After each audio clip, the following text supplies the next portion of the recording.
Baiklah, Assalamualaikum warahmatullahi wabarakatuh. Selamat malam semuanya. Saya moderator dari kelompok 6, Rozi Putra dengan akhiran NIM 2019 akan memberikan arahan terkait presentasi kali ini. Untuk presentasi yang akan dilakukan oleh kelompok 6 yaitu terkait analisis media digital dari kasus Bittersweet by Najla. Next slide.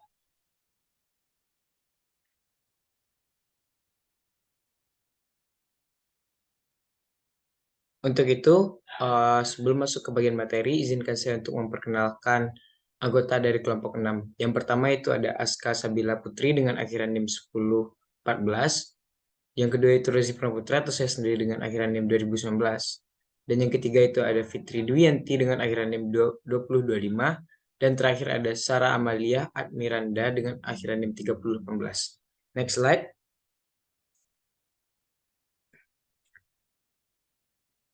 Di sini saya akan menekankan sekali lagi terkait kasus yang akan kami bahas yaitu usaha Bittersweet by Najla.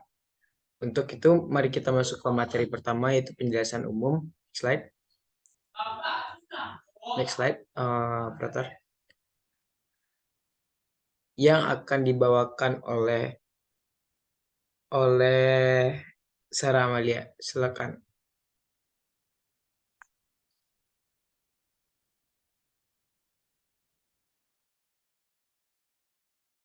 Oke, terima kasih moderator.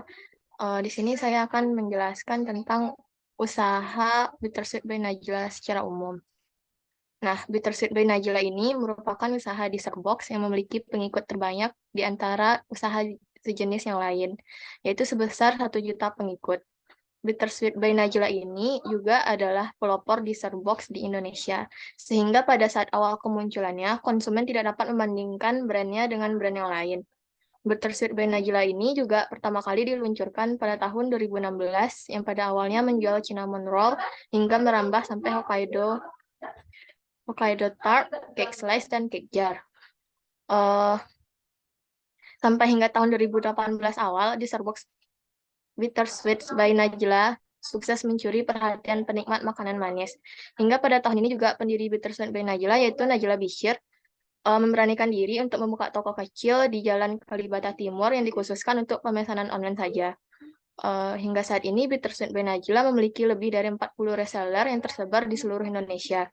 90% penjualan Bittersweet by Najla ini dilakukan secara online dan sudah memiliki toko offline yang berada di Kalibata, Kemang, Bogor, Rawamangun, Depok, dan Santer. Untuk semakin naik ke permukaan, Bittersweet by Najla ini bekerja sama dengan influencer Instagram yang akan mempromosikan produknya. Dalam melakukan kegiatan pemasarannya, Bittersweet by Najla, setiap unggahannya mencantum hashtag Bittersweet by Najla. Penggunaan hashtag tersebut memudahkan para pengguna untuk mengetahui informasi mengenai produk Bittersweet by Najla dan juga postingan promosi dari influencer akan diunggah kembali di akun Instagram Bittersweet by Najla. Mungkin sekian penjelasan dari saya kembalikan ke moderator.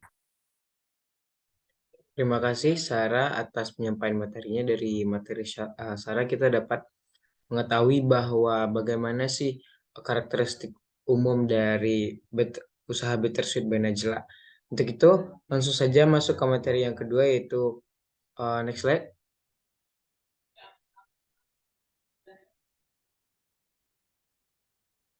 Yaitu variasi menarik yang ditawarkan oleh Bittersweet by Najla yang akan dibawakan oleh Fitri. Kepada Fitri dipersilahkan. Baik, terima kasih moderator. Jadi di sini saya akan memaparkan variasi menarik yang ditawarkan oleh Bittersweet by Najla. Nah, mengapa harus ada variasi menarik? Pertama, agar mereka itu bisa menarik followers yang lebih banyak dengan adanya pertama itu promo. Jadi ketika misal nih kan bentar lagi nih tahun baru atau Natal, jadi mereka mungkin membuat variasi-variasi baru dari kue dari Bittersweet by Najla itu sendiri, sehingga followers ini merasa selalu ada yang baru nih dari mereka. Terus yang kedua juga ada giveaway. Jadi giveaway ini misalnya mereka itu diharuskan untuk mengomentari postingan dari mereka sebanyak-banyaknya. Itu bertujuan untuk apa? Bertujuan agar pihak dari Bittersweet ini lebih dekat dengan followersnya gitu loh. Jadi juga mereka juga sering membalas direct message dari followersnya itu agar uh, kalau misal ada keluhan itu bisa disampaikan dengan baik agar kekurangan dari Bittersweet Banajla itu uh, diketahui sama pihak mereka. Terus juga ada voucher diskon, terus juga harganya itu yang terjangkau di bawah 100.000, tapi bahannya itu premium, jadi bisa dibeli oleh kalangan mana saja. Jadi Bittersweet Banajla ini berdasarkan analisis komunikasi digital memang sukses dalam menggait peminatnya di internet. Mungkin itu saja materi dari saya kembalikan kepada moderator. Terima kasih. Terima kasih Fitri atas penyampaian materinya. Dari materi Fitri kita dapat mengetahui bahwa variasi menarik yang ditawarkan oleh Bittersweet merupakan salah satu daya saing mereka agar dapat berkompetisi dengan usaha-usaha lain. Selanjutnya next slide, operator.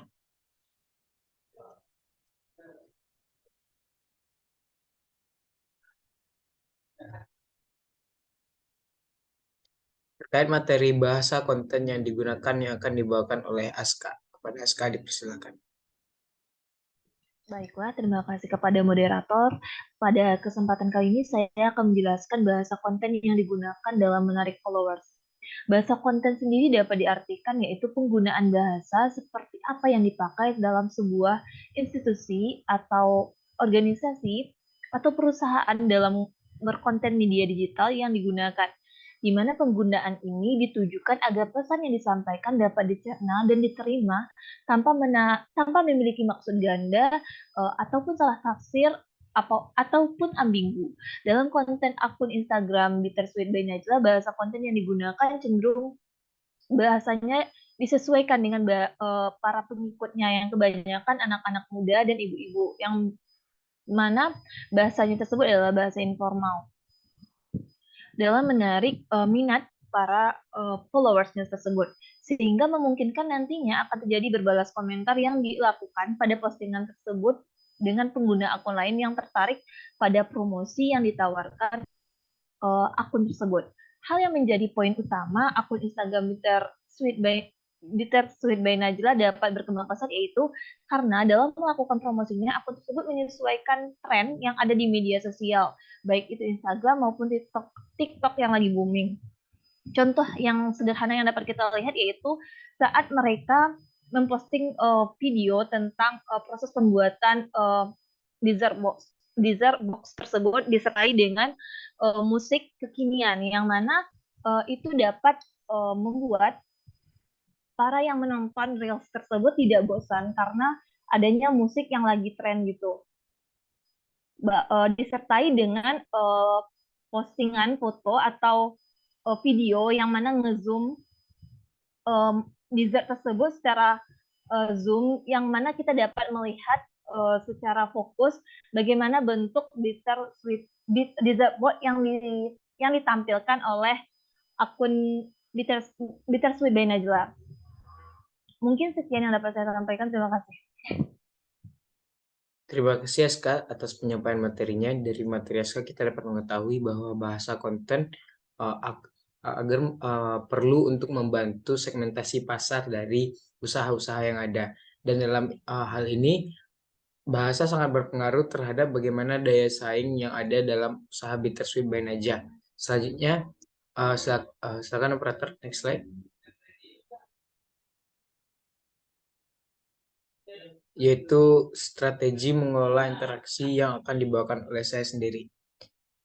Pada dasarnya di media sosial, strategi yang sangat penting yaitu adalah interaksi.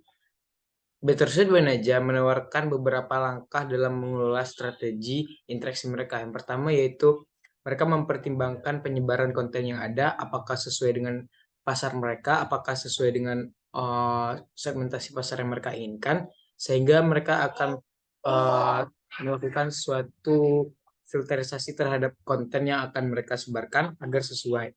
Dan apabila langkah tersebut telah selesai, mereka akan pindah ke langkah 2 yaitu melakukan suatu hal yang bersifat responsif. Yang dimana dalam akun Instagram mereka secara aktif melakukan komunikasi dengan pengikut-pengikut mereka baik dalam bentuk Instagram atau membalas DM yang ada, sehingga komunikasi yang terjadi bersifat dua arah, dan hal tersebut memberikan suatu kejelasan terhadap pengikut mereka di satu sisi yang sama. Dan yang ketiga yaitu melakukan pengoptimalan service, yang dimana mereka melakukan suatu service yang mungkin dirasa perlu untuk pelayanan mereka dengan mengoptimalkan sosial media mereka kepada pengikut-pengikut mereka. Dan yang keempat yaitu memanfaatkan fitur media sosial. Dalam hal ini mereka menggunakan Instagram, yang dimana mereka memanfaatkan fitur Instagram for Business, yang dimana mereka dapat menjangkau lebih banyak audiens dan reach yang memberikan suatu feedback yang cukup baik di akun mereka. Dan yang terakhir itu mereka melakukan suatu hal yang memberikan interaksi atau reach atau dapat menggait pengikut-pengikut baru di akun sosial media mereka dengan mengadakan giveaway, voucher diskon, atau hal-hal yang bersifat menguntungkan bagi pengikut-pengikut mereka. Sekian, next slide, Sarah Amalia. Sekian materi dari kelompok 6, yang dimana kami telah menjelaskan bagaimana usaha Bittersuite secara umum dan variasi menarik yang ditawarkan oleh Bittersuite by Najah. Yang ketiga, kami telah menjelaskan bahasa konten yang digunakan dalam usaha Bittersuite by Najah. Dan yang terakhir, menjelaskan strategi yang ada di usaha Bittersuite by Najah. Apabila ada kesalahan atau penggunaan kata yang salah, saya mohon maaf sebagai moderator. Untuk itu, saya ucapkan terima kasih atas perhatian teman-teman semua.